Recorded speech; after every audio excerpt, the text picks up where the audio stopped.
Praise the Lord. प्रभु के नाम की स्तुति हो। आज हम पढ़ेंगे यहोशू 17वां अध्याय। फिर यहोशू के जेठे मनसे के गोत्र का भाग चिट्ठी डालने से यह ठहरा। मनसे का जेठा पुत्र गिलाद का पिता माकीर योद्धा था। इस कारण उसके वंश को गिलाद और बासान मिला। इसलिए यह भाग दूसरे मनसेइयों के लिए उनके कुलों के अनुसार ठहरा, अर्थात अबीएजेर, हेलेक, असीएल, शेकेम, हेपेर और शमीदा, जो अपने अपने कुलों के अनुसार यूसुफ के पुत्र मनसे के वंश में के पुरुष थे। उनके अलग अलग वंशों के लिए ठहरा। परंतु हेपेरू, जो गिलाद का पुत्र माकीर का पोता और मनसे का परपोता था, उसके पुत्र सलोफाद के बेटे नहीं बेटियां ही हुई, और उनके नाम महला, नोहा, होगला, मिल्का और तिर्शा है। तब वे एलियाजर याजक, नून के पुत्र यहोशू और प्रधानों के पास जाकर कहने लगी, यहोवा ने मूसा को आज्ञा दी थी कि वह हमको हमारे भाइयों के बीच भाग दे। तो यहोशू ने यहोवा की आज्ञा के अनुसार उन्हें उनके चचाओं के बीच भाग दिया। तब मनसे को यरदन पार गिलाद देश और बासान को छोड़ 10 भाग मिले, क्योंकि मनसेइयों के बीच में मनसेई स्त्रियों को भी भाग मिला, और दूसरे मनसेइयों को गिलाद देश मिला।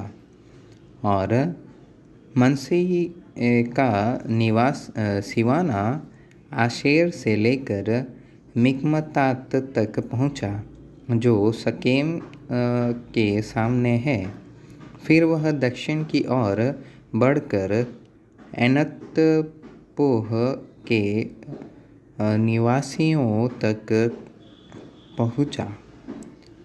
तपोह की भूमि तो मनसे को मिली, परंतु तपोह नगर जो मनसे के सिवाने पर बसा है, वह एप्रैमियों का ठहरा।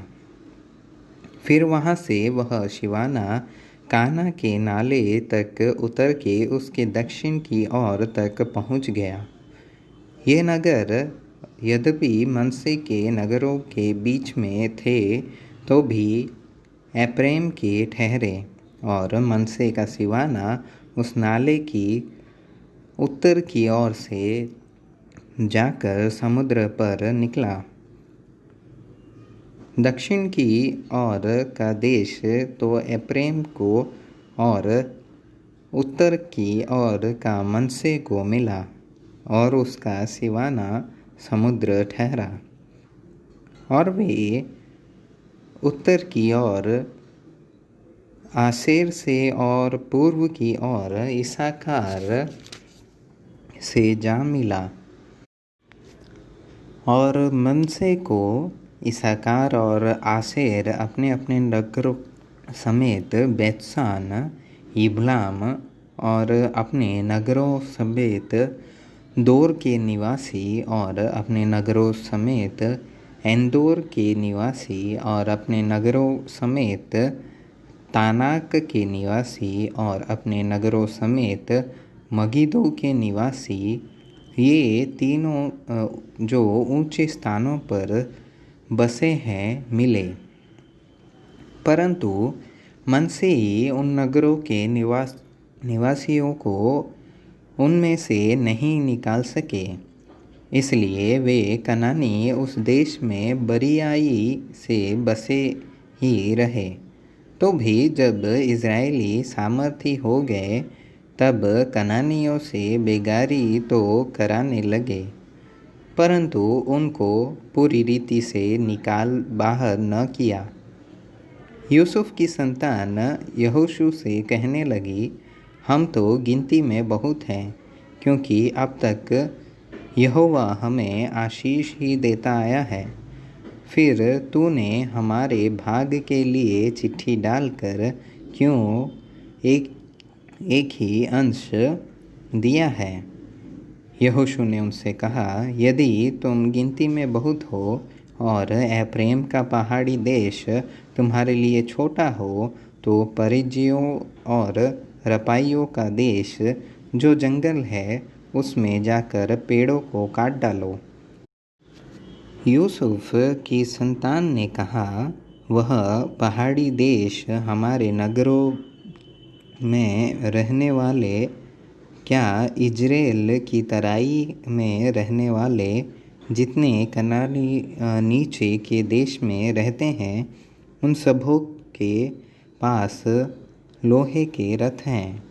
फिर यहोशू ने क्या एप्रैमी क्या मनश्शेई अर्थात यूसुफ के सारे चराने से कहा, हाँ, तुम लोग तो गिनती में बहुत हो और तुम्हारी बड़ी सामर्थ्य भी है, इसलिए तुमको केवल एक ही भाग न मिलेगा। पहाड़ी देश भी तुम्हारा हो जाएगा, क्योंकि वह जंगल तो है, परंतु उसके पेड़ काट डालो, तब उसके आसपास का देश भी तुम्हारा हो जाएगा। क्योंकि चाहे कनानी सामर्थी हो और उनके पास लोहे के रथ भी हो, तो भी तुम उन्हें वहाँ से निकाल सकोगे।